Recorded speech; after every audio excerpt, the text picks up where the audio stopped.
بسم الله الرحمن الرحيم وما أمروا إلا ليعبدوا الله مخلصين له الدين حنفاء ويقيموا الصلاة ويؤتوا الزكاة وذلك دين القيمة.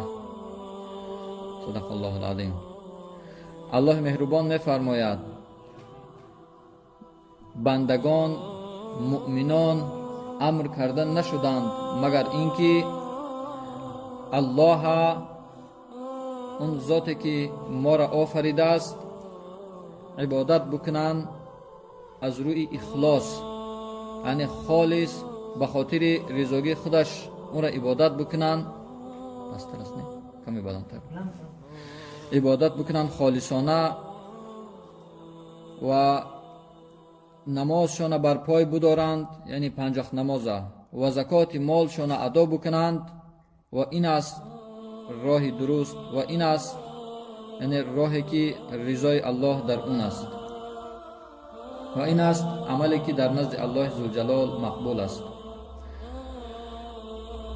رسول الله صلی الله علیه و سلم فرمودند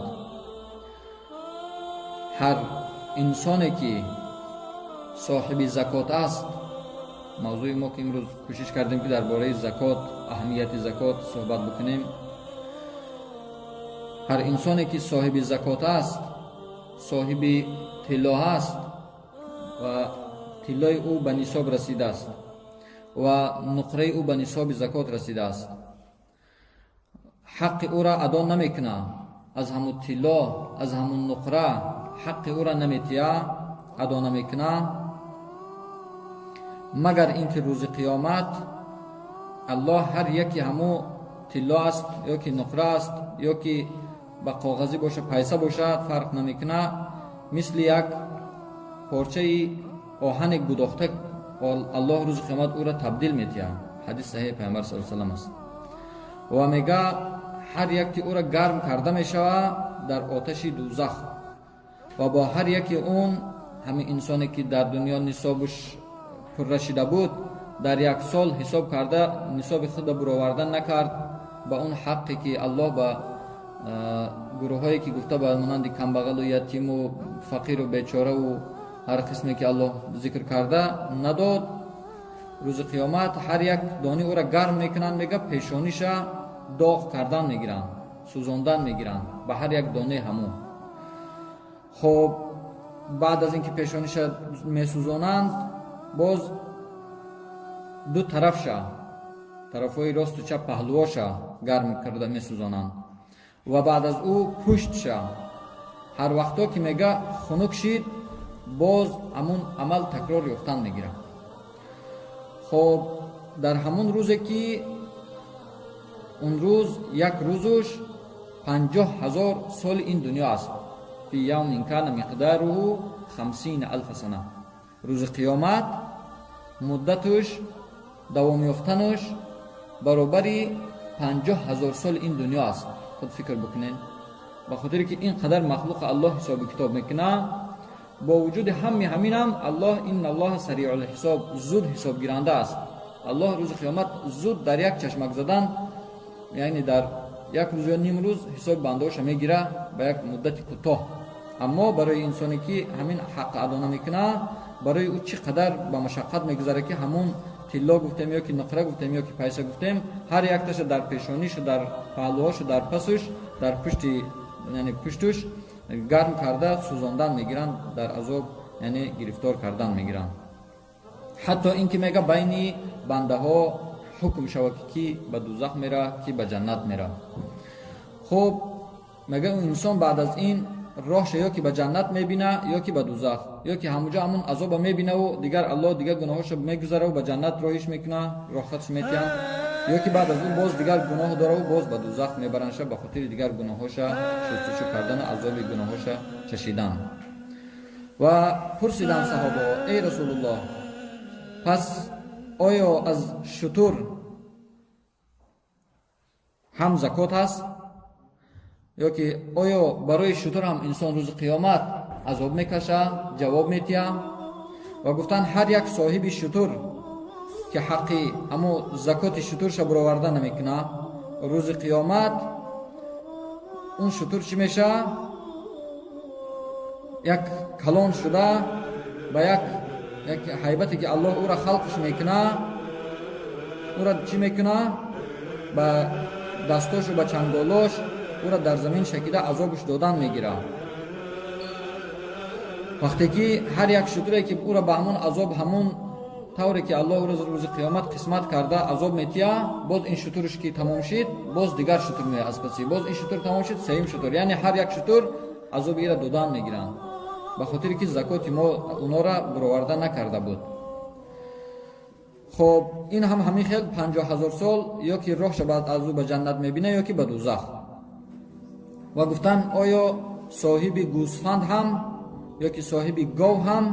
гуфтам бале, соҳиби гӯсфанду соҳиби говам ки масад унҷа шохдор мешаву ҳар як қисме ки Аллоҳ ӯра халқ мекуна, ҳар як яъне азобҳое ки Аллоҳ ба ӯ таъин карда, ӯра ба ҳамон азоб гирифтор кардан мегира, ба шохош ӯра задан мегира, ба ҳамо мо чӣ мегем, панҷолош мегем, ба дастошу пош ба панҷолош задан мегира, ӯра майда кардан мегира, азоба гирифтан мегира ӯ инсон.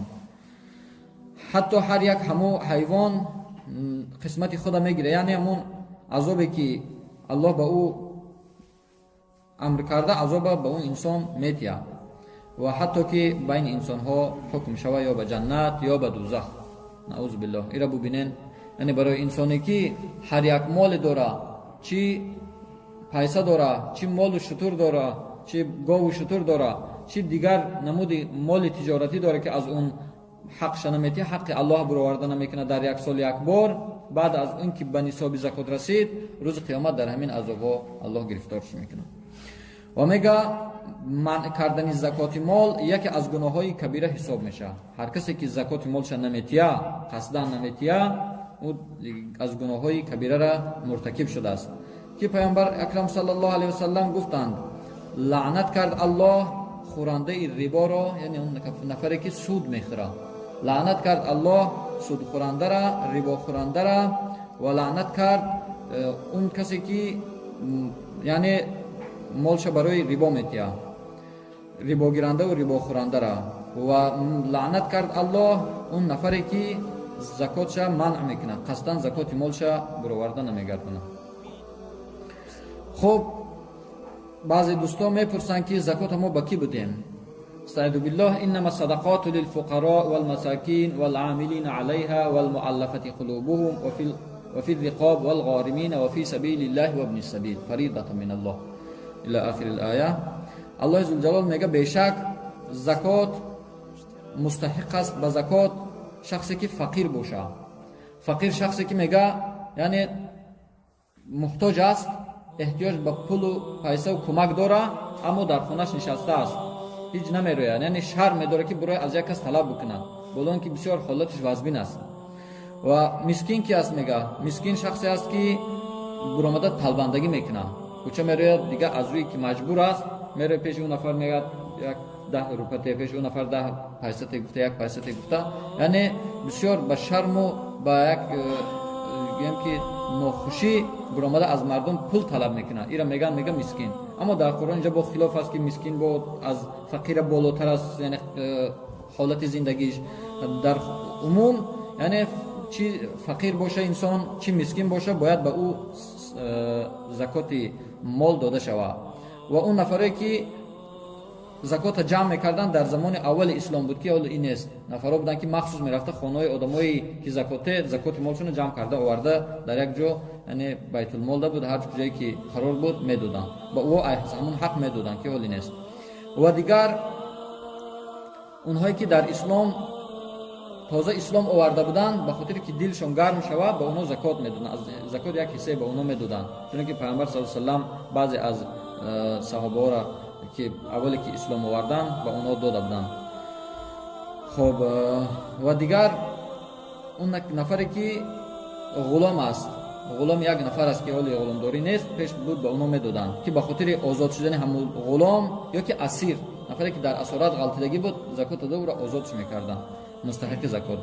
و دیگر میگه قرضدار، و اون قرضدار هم میگه اون نفر قرضداری باشه که خونش چپه شده باشه یا که خونش سیل شوشته برده باشه، نه اون قرضداری که از بانک رفته هر وقت پول گرفته قرض گرفتن میگیره با ربا و سود، باز آورده یعنی خسارات دیدن میگیره و با نفرا او را کمک میکنن زکات میتن، با رفته باز از بانک میگیره. نمیشه خیلی نفری که یعنی بسیار حالت زندگیش وازبین است، با یک حالت ضرورت قرضدار شده او را میده زکات مال تمیتی که زندگیش پیش ببره با اون زکات. و دیگر میگه در راه الله، اون کسی که در راه الله خدمت میکنه. و دیگر میگه نفری که پول داره، پیسه داره، اما یک جای دور میره، یک شهر یک کشور دیگر میره، از همونجا پیسه‌اش میدزدن، یا که یک حالت میشه که گم میکنه، یا که دیگر امکان دیگشته بازگشته آمدن نداره، همون مقداری که تا وطنش باز بگرده بیاید در راه مونده است. بعضی‌ها میگن طالب علم هم درست است، و حاجیات هم درست است که یعنی سفر حج داشته باشه، مشقت باشه. یعنی در عموم اون نفری که در راه مونده است به او داده میشه. این هست فرضای از جانب الله بر بنده هاش، و الله دانا است و حکیم چاره اندیش است.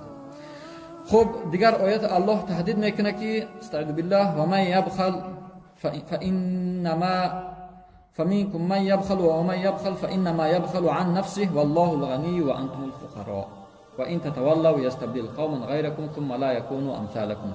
میگه پس بعضی از شما بخل میورزه، بعضی از شما زکات مالشون نمیتیا. هر انسانی که بخل میورزه، بخیلی میکنه، مالش جمع میکنه و زکات او را نمیتیا، برای خودش ظلم کرده، برای نفس خودش ظلم کرده، برای خودش بخیلی کرده. به خاطر چی؟ به خاطر که یعنی خودش از رحمت الله دور کرد، خودش در غضب الله گرفتار کرد، خودش یعنی در جمله آنان قرار داد که کبیره یعنی از گناههای کلانترین مرتکب شدهاند. این است حال انسانی که میگه زکات مالش نمیتیا و میگه الله به نیاز است.